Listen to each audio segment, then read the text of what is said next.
Welcome back to America's Heroes Roundtable. Today, we're talking about historically underserved farmers and ranchers. Today is Saturday, July 15th, 2023. July is American Diabetes and National Minority Mental Health Awareness Month. Our host is Kelley. I'm your co-host today, Debra Denhart, U.S. Air Force veteran and also host of our Women Have a Voice broadcast talk show. Our executive producer is Glenda Smith. Our digital media producer is Ivan Ortega, Scouts Honor Productions. And on our panel today, we have Sam Cobb. Sam is an agronomist or crop production and soil management specialist. He recently retired after working with the USDA Natural Resources Conservation Service for 30 years. Sam has been involved in agriculture since the age of 3 and is currently the only African-American date farmer in the United States. Sam, thank you so much for being here today. Hey, thank you, Debra. Happy to be with you. Now, Sam, you are a very successful date farmer right now in California. How is California right now in your location? Well, where I am, sitting in the desert in my date field, in the spot that I am at, it is 124 degrees. That's a hot one. That's definitely a hot day. I hope you have air conditioner on right now. Air conditioner is blowing, yes. All right, great. Now, Sam, like I said, you're a successful date farmer right now. You're actually on your farm right now. You've had some challenges along the way to get to where you are. Can you share some of those and what other crops you tried before you ended up with dates? Yeah. Dates was a trippy crop. I started out, believe it or not, growing radishes, and radishes are ready in 21 days. But before it was all over, I was growing dates, which are ready in 21 years. But we can talk about that a little bit later. But I grew all kinds of stuff, trying to find the right thing to grow. I grew turnips, beans, okra, watermelons, cassava melons, bell peppers, cucumbers, zucchini, corn, tomatoes, mustard greens, everything that I thought I could make money on, which turned out to be nothing. In the 1980s, my farm became a non-profit organization, so I quit.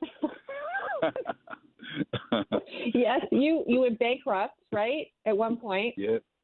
Yeah, we lost it all. Lost it all. Mm-hmm. But we were young and we kept. Yeah. What kept me going? Yes. What kept you going through all of that? I mean, that's tough to start and stop and lose money and kind of continue to still go, for what you really wanted to do. Yeah. What kept you going?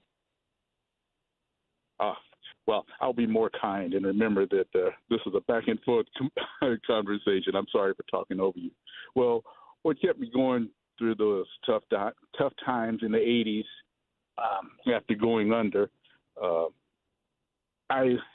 my whole life, I just looked for an encouraging word from wherever I could find it. And sometimes I had to just encourage myself. I would look for an encouraging word in church, on the radio, music, poems, sayings, superheroes, any and all of them, but especially Underdog. He was always much stronger than he looked. He was much stronger than the shoeshine boy he pretended to be. So I said, that's me. That is Sam Cobb.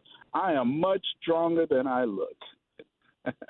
So absolutely. Things like that. That's great. I love that. Now, you've been farming, you're involved in agriculture for a long time, through your work and also, just since you were a kid. Have you faced, and, sometimes this conversation comes up, in circles and people always wonder, have you, as an African-American farmer and involved in agriculture, ever faced any type of discrimination in trying to fulfill your dream as a farmer? Well, Debra, Sam Cobb is Mr. Positive, Mr. Can Do. Quite honestly, I just refuse to be a victim. I consider myself a victor in everything that I do. So if I did face any discrimination, it was, I turned it into a positive. And I probably won whoever discriminated against me to my side. And they became a friend in the end. But I have not had any problems. So. Okay, that's great. That's great. And so let's talk about your date. Okay, so all right. It actually takes how long, and you mentioned it earlier, I think this is just, we have to get this out there, as far as like sticking with agriculture and your passion for farming you've had since you were a little kid, and being involved in agriculture since the age of 3. How long is this journey from to actually produce a date? Well, Deborah, many people do not realize, but it actually takes date palms 21 years to mature. It takes radishes 21 days. It takes dates 21 years. And a lot of people who plant dates do not realize it takes that long. They actually have to go through 3 distinct 7-year periods before they reach maturity. And the first 7 years is spent. When we plant dates, we plant them from suckers or shoots or pups or whatever, the things that grow from the side of the tree. So, and those are an exact carbon copy clone of whatever tree they come from. So when we plant those little pups or shoots, have to stay with the parent tree 7 years before they're old enough to be removed and planted in the field. And then after they're planted in the field, after another 7 years, they have shoots of their own. And then we will remove those shoots from those trees after they've been in the ground 7 years. And that's when the tree begins to produce dates commercially. It'll give you some dates in the meantime along the way, little teasers. But commercially, they'll begin to produce dates after the tree has been in the ground 7 years. So really, the tree is 14 years old. But that's only when the tree begins to produce dates. There's still another 7 years before the tree will produce its maximum load and maximum quality of fruit. 21 years. That's amazing. That is amazing. And you think about having gone through that experience of like dates, and you have to be patient as a farmer.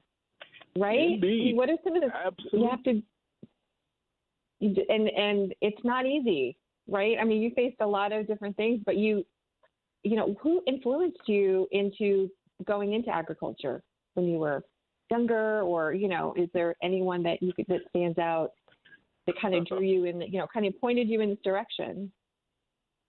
Oh, yes. It goes back to when I was like 3 or 4 years old.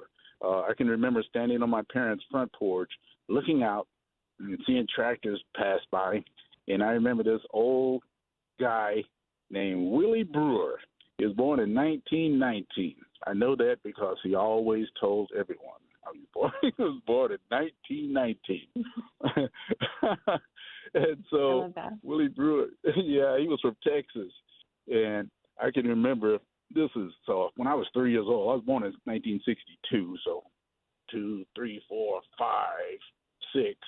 So right around when I was about 3 or 4 years old, I remember him beginning to tell me by 1968 or so, I was saying, I want to be a farmer. I want to be a farmer. I want to be a farmer. He was not the farmer. He operated the farm equipment. He did not own the farm. But I can remember him saying, he said, Cobb, you can be anything you want to be. I said, really? You can be anything you want to be. He said, you know why? I said, why? He said, because a black man has the right to vote now. Since 1965, it's different. So you can be anything you want to be. And so as a little kid, you believe everything you hear. So right. I said, I'm going to be a farmer. And I started telling everyone. and I have never stopped.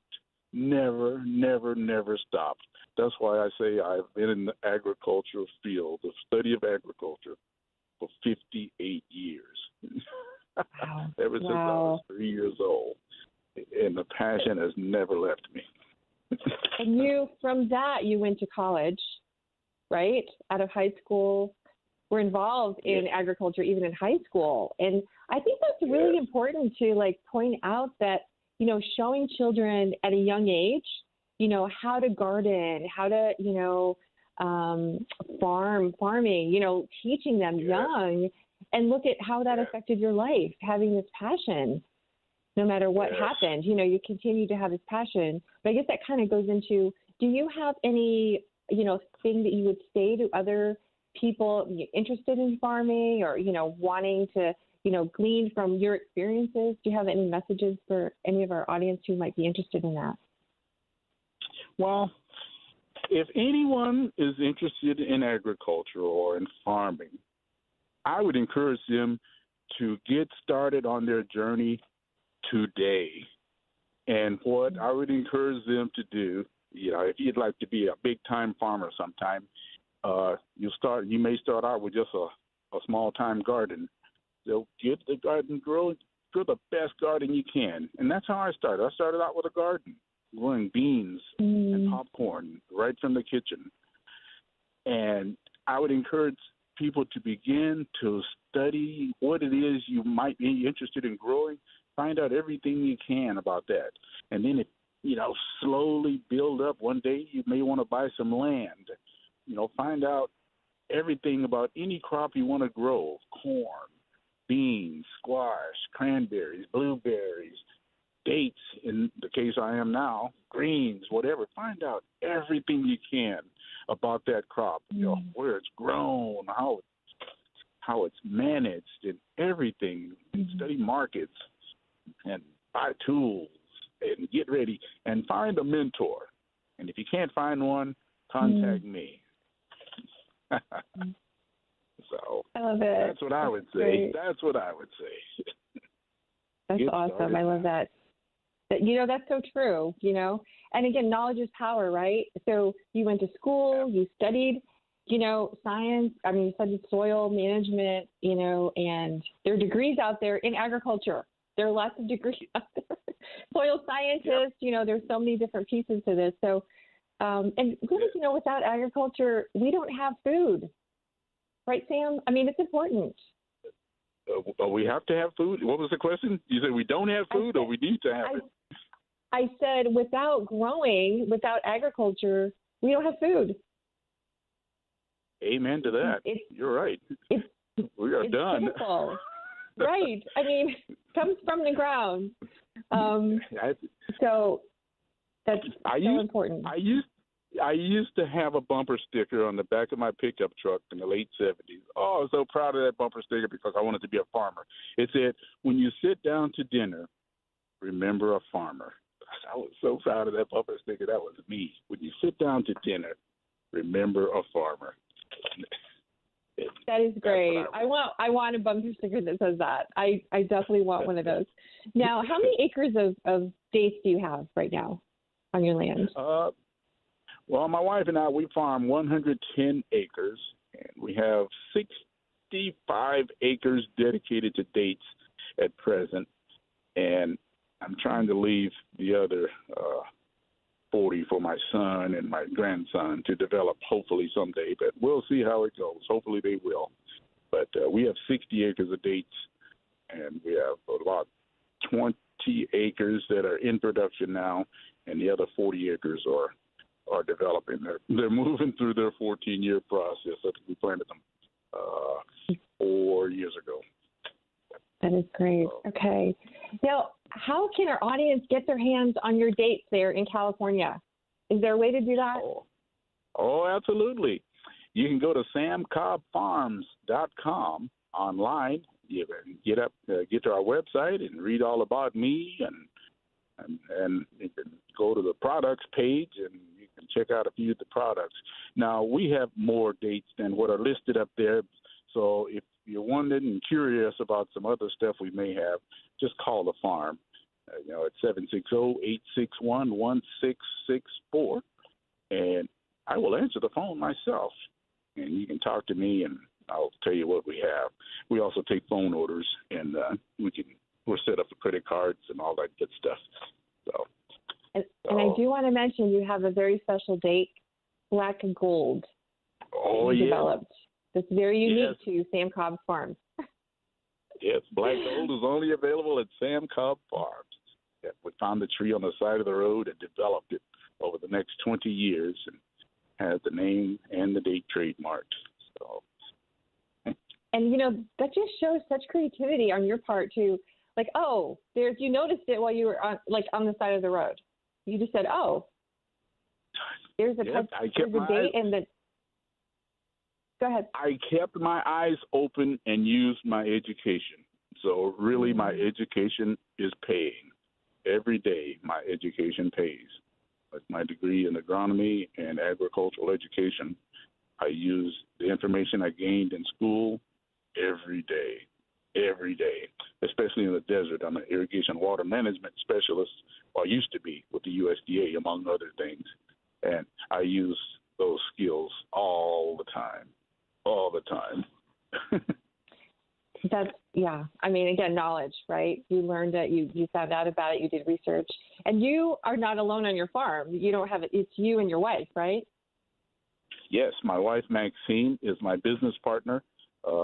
She agreed to get into agriculture with me. Of course, I gave her a test on our very first date. I got about 300 feet from her mother's front porch, and I said, I need to be honest with you. I'm going to be a farmer, and I hate to waste your time, but I need to just ask you this question. You don't have to answer tonight, but do you think you can see yourself ever being married to a farmer? Oh, I love it. I love it.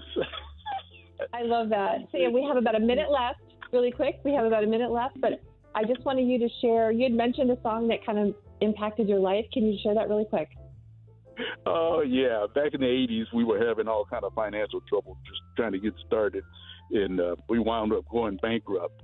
And Lee Greenwood had just come out with a song in the mid-80s, God Bless the USA. And that I caught on to that song, like I said, just looking for encouraging words. And the beginning of it, it meant so much to me when it says, if tomorrow all the things were gone, I'd worked for all my life, and I had to start again with just my children and my wife. And that was exactly where I was. We had lost everything. It had to start again. So that song has a special place in my heart. Thank you. Thank you so much, Sam, for being here today.